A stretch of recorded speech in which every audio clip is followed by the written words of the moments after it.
So how are you doing out there? Good. It's Q4. It's a different Q4 than we've had. Yeah, I was going to ask you about that. How compared to because your advertising business is some kind of indicator, right?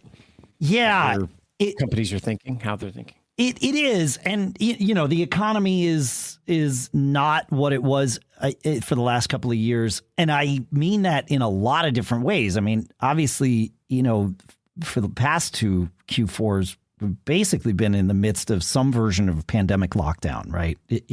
Different last year than 2020. Obviously, 2020 was radically different than anything I've ever known in my life, and for our business, it was gangbusters.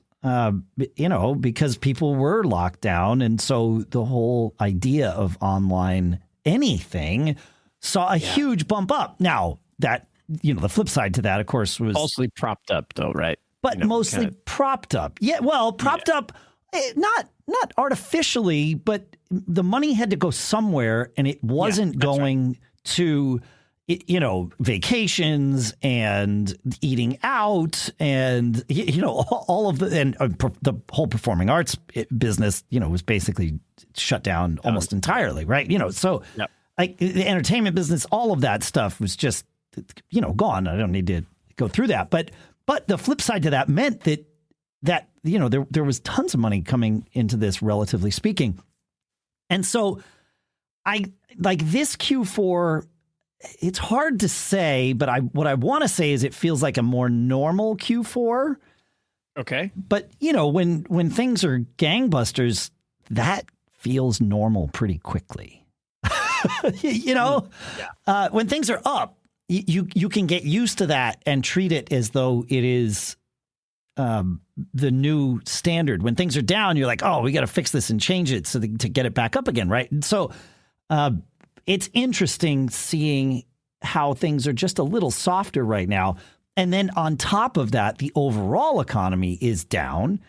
And so that would normally affect our Q4 too. And so it's hard for me to say, what percentages of things are softer this Q4 than they have been the last two. Like, that's just the reality of it. Yeah. Why? I think there's a lot of reasons, as there always are, right? We're no longer in lockdowns, certainly not the way we were. I know some people are still locking down, but by and large, people are not. And then, the economy is softer as well. So everything sort of contributes to that. It's interesting. Yeah. I mean, it's still Q4. Things are still good. It's not like, I think at this point last year, we were basically sold out until January. And right now that's not the case. I mean, it's sold like I would sort of normally expect it to be, and things are like evolving throughout the quarter.